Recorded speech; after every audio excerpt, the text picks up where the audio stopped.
Hello বন্ধুগণ, আমার চ্যানেলে সবাইকে স্বাগত জানিয়ে আজকে আমি দুটো রেসিপি নিয়ে এসেছি। দুটোই পাতার পকোড়া। একটা এই যে দেখুন, এটি হলো উচ্ছে পাতার পকোড়া, আর ওই যে পেছনে আছে ওইটি হলো পটল পাতার পকোড়া। এগুলো বাজারে এরকম পাওয়া যায়। এগুলো পটল পাতা বা পলতা পাতা বলে। এখানে এগুলো আমি বাজার থেকে নিয়ে এসেছি। আমি প্রথমে উচ্ছে পাতাগুলো জলে কিছুক্ষণ ভিজিয়ে রাখবো। ভিজিয়ে রাখলে হবে কি, ওর পাতার মধ্যে যে ধুলোবালি আছে সেগুলো ভিজে যাবে। তাহলে কিছুক্ষণ পরে যখন ধোবো তখন ওইগুলো বালি ধুলো সব ভালো করে পরিষ্কার হয়ে যাবে। আর এই যে দেখছেন, এগুলো হচ্ছে পলতা পাতা বা পটল পাতা। এর ডগাটা ফেলে দেবেন, আর এর যে আকর্ষগুলো আছে সেই আকর্ষগুলো ফেলে দেবেন। এই দেখুন, আমি এইরকম আকর্ষগুলো ফেলে দিচ্ছি, আর সামনের ডগাটাও ফেলে দিচ্ছি। এইভাবে এইগুলো সব বেছে নেব।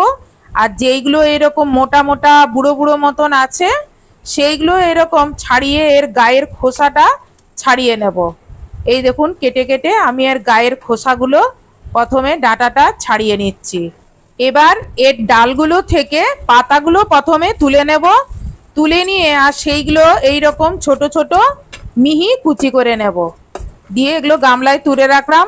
এবার নরম যে ডাঁটাগুলো ছিল সেই নরম ডাঁটাগুলোকেও ধরে এরকম ছোট মিহি কুচি কুচি করে নিলাম। এবার এইগুলো ওইখানে বাটিতে গামলায় তুলে রাখবো। এবার এগুলোকে জলে কিছুক্ষণ ভিজিয়ে রাখবো, আর ভালো করে কচলে কচলে এগুলো ধুয়ে নেব। ভিজিয়ে রাখছি। এবার এগুলো এই দেখুন, আমি এরকম করে কচলে কচলে এগুলো জল থেকে 2-3 বার ধুলে এর ধুলোবালি সব পরিষ্কার হয়ে যাবে। তারপর এগুলো জল ঝরতে দিতে হবে। এদিকে একটা ব্যাটার তৈরি করে নেব। তার জন্য প্রথমে একটা বাটিতে 1 বাটি মতন বেসন নিলাম, 2 চামচ চালের গুঁড়ো, স্বাদ মতন লবণ, হলুদ, কালো জিরে, লঙ্কা গুঁড়ো, ধনে পাতা কুচি, কাঁচা লঙ্কা কুচি দিয়ে সবগুলো একসঙ্গে ভালো করে একটু মিশিয়ে নিয়ে জল অল্প অল্প দিয়ে একটা গাঢ় প্রথমে ব্যাটার তৈরি করে নেব। আজকে দুটো রেসিপি অবশ্যই বাড়িতে একবার ট্রাই করে দেখবেন। যাদের উচ্ছা তিতো লাগে, পটল পাতাও তিতা বলে, কিন্তু একবার এভাবে পকোড়া বানিয়ে খেয়ে দেখবেন, একটুও তিতা লাগবে না। আমার ব্যাটার গাঢ় তৈরি হয়ে গেছে। আমি 15 মিনিট রেস্ট দিয়েছিলাম। 15 মিনিট বাদে এটা আরেকবার ফেটিয়ে নিলাম। এতে কি হয়, পকোড়াগুলো খুব ফুলে ওঠে। এদিকে তেল গরম হতে দিয়েছি। এবার উচ্ছে পাতাগুলো ব্যাটারে ডুবিয়ে তেলে ছেড়ে দেব। এবার তেল গরম হয়ে গেছে। এবার পাতাটা ব্যাটারে ডুবিয়ে গরম তেলে একে একে ছেড়ে দিলাম। অল্প অল্প করে দিয়ে ছাড়বেন। আর এই রকম ছড়ানো ফ্রাই প্যান বা বড় কড়া দেখেই করবেন, তাহলে দুটো করে ছাড়তে পারবেন। না হলে পাতা তো একটু ছড়িয়ে ছিটিয়ে থাকবে, নাহলে জায়গা পাওয়া যাবে না। এই দেখুন, আমার সব পাতাগুলো পকোড়া করে নিয়েছি। আর এই দেখুন কত ক্রিস্পি হয়েছে উচ্ছে পাতার পকোড়া। একবার এভাবে বানিয়ে দেখবেন, একটুও তিতা লাগবে না। আমার তো এগুলো খেতে খুবই ভালো লাগে। আশা করি আপনাদেরও এগুলো ভালো লাগবে এইভাবে পকোড়া বানিয়ে খেলে। এবার দ্বিতীয় রেসিপিটি যে বানাবো, সেটার জন্য যে পটল পাতাগুলো ধুয়ে জল ঝরিয়ে রেখেছিলাম সেইগুলো এবারে এই যে বেঁচে যাওয়া ব্যাটারটাতে দিয়ে দেবো। দিয়ে এইগুলো বেসনের সঙ্গে ভালো করে এগুলো মেখে নেব।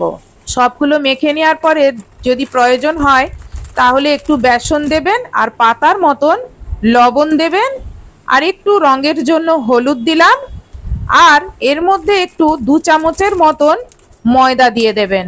দিয়ে এবারে এটাকে পাতার সঙ্গে ভালো করে টাইট করে মেখে নেব। এই দেখুন কতটা টাইট করে মেখেছি। ঠিক এতটা টাইট করে মেখে এটাও কিছুক্ষণ রেস্ট দেবেন। এদিকে যতক্ষণে তেল গরম হচ্ছে ততক্ষণে আরেকবার আমি ব্যাটারটা ভালো করে মেখে নিলাম। মেখে নিয়ে এবারে তেলটা যখন গরম হয়ে যাবে তখন একে একে বড়ার আকারে এই দেখুন আমি কেমনভাবে ছাড়ছি। এইভাবে আপনারা দেওয়ার পরে একটু হাতে করে চেপে দেবেন, তাহলে ফ্ল্যাট হয়ে যাবে।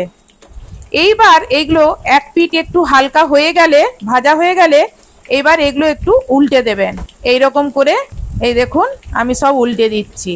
আর এই সময় অবশ্যই গ্যাসটা মিডিয়ামে রাখবেন, হাই করে করবেন না, তাহলে ওপরগুলো লাল লাল হয়ে যাবে তাড়াতাড়ি করে, আর ভেতরগুলো কাঁচা রয়ে যাবে।